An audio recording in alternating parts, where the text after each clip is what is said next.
Get that animal out of here right now or I'll fine you into the ground. Those were the very first words my neighbor, Patricia, the self-proclaimed queen of our HOA, screamed the day she saw my service dog.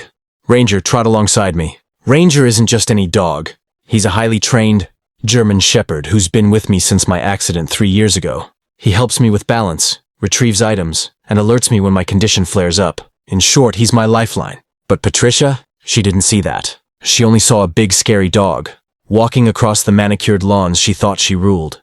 The neighborhood was quiet that morning until her voice sliced through the calm. Curtains shifted as people peeked out, some shaking their heads, others ducking away to avoid her wrath. Ranger stood steady, ears alert, watching her without fear, while I gripped his harness to keep my balance. "I'm warning you!" Patricia barked again, stomping toward me in her spotless white sneakers. HOA badge dangling like she was law enforcement. No pets are allowed in this community. That beast has to go. My jaw clenched. I had dealt with her pettiness before. Notes about my trash can being visible for 3.5 minutes too long. Warnings about my front door. Color being non-compliant. Beige, even a threat. Over the angle of my mailbox. But this was beyond petty. This was personal. I took a breath and answered firmly. Patricia, Ranger isn't a pet. He's a federally protected service animal. You can't just ban him. Her face flushed bright red, eyes narrowing. Don't lecture me about the law. I am the law here, and I say dogs aren't allowed. Neighbors started to gather, whispering, some clearly uncomfortable. A few knew my situation and tried to calm her down, but Patricia shoved them aside, doubling down. If you don't remove that mud immediately, I'll call an emergency board meeting and have you fined until you move out. Ranger pressed against my leg, grounding me, while I fought to steady my voice. Do what you want, Patricia, but I'm not breaking any law. You are. Her jaw dropped as though no one had ever dared challenge her. For the first time, I saw a flicker of uncertainty, but she quickly masked it with a smirk. We'll see about that. I always win. The crowd dispersed, whispers following me home. Ranger guided me inside, but I knew this wasn't over. Patricia had declared war, and this time she picked the wrong target.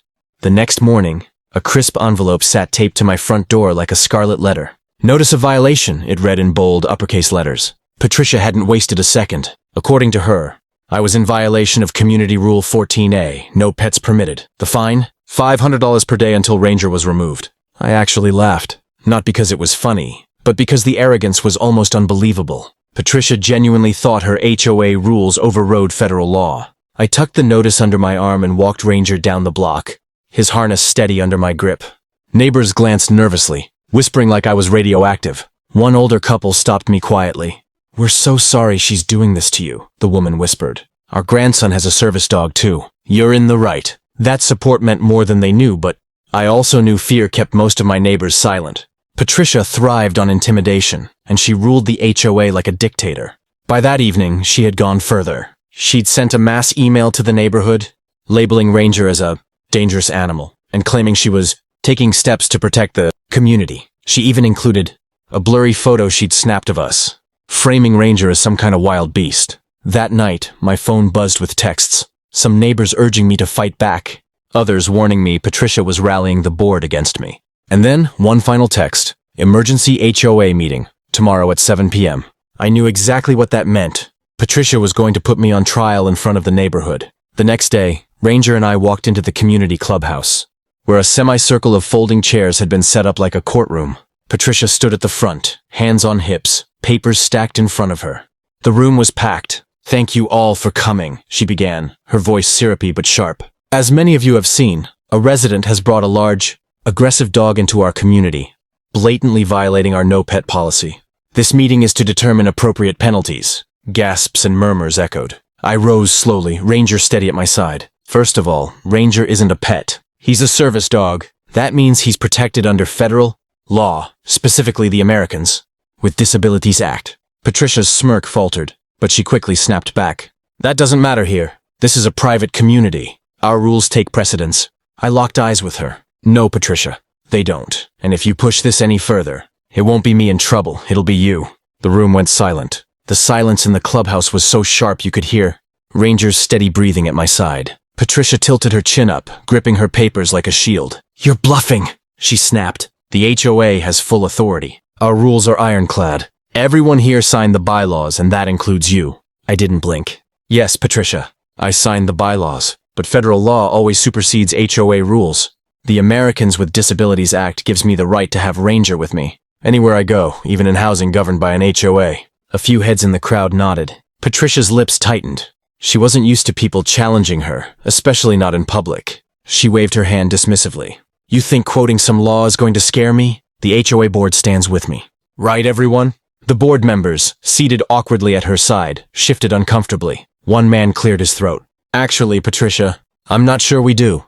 If what he's saying is true, we could be in serious legal trouble. That was the first crack in her armor. Patricia's smile twitched, faltering for the first time. But she doubled down, jabbing her finger toward me. This is about community safety! That dog is dangerous. Look at the size of him! He could hurt someone. Right on cue, Ranger sat calmly at my side, tail thumping gently against the floor, looking more like a therapy dog than a threat. The contrast was almost comical.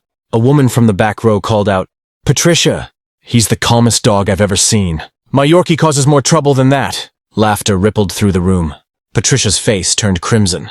This isn't a joke! If we let this dog stay, what's next? Chickens? Pigs? Goats? I took a step forward, steadying myself with Ranger's harness.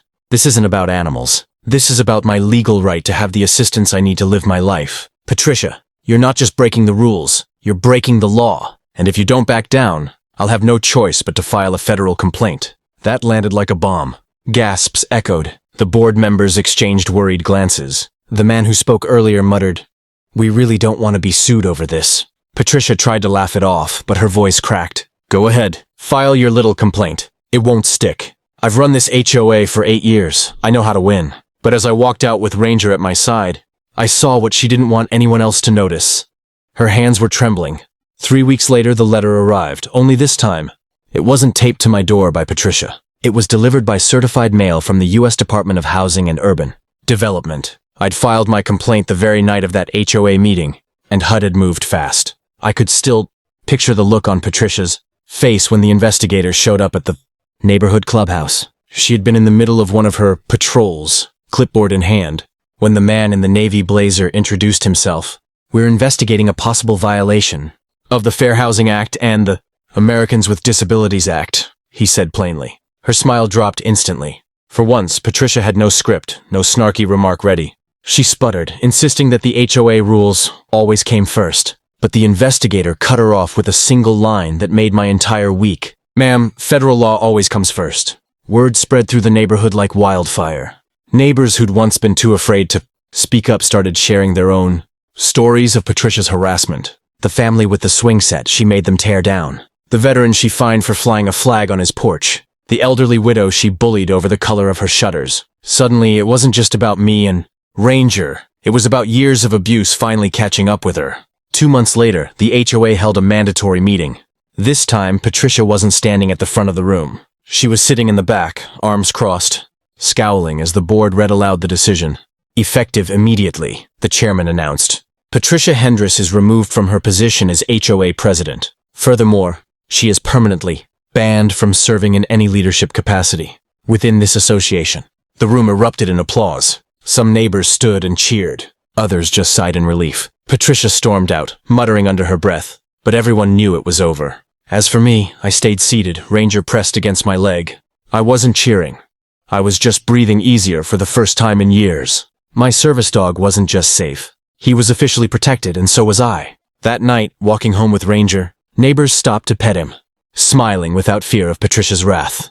One little girl asked shyly, "Can I say hi?" Ranger sat politely, tail wagging, and let her scratch behind his ears. In that moment, I realized Patricia hadn't just lost her power. Our whole community had gained its freedom. And Ranger? He was still by my side, loyal as ever. The one thing no HOA Karen could ever take away. If you enjoyed this story, make sure to hit that like button, drop a comment about what you'd do in this situation, and don't forget to subscribe for more HOA and Karen stories every week.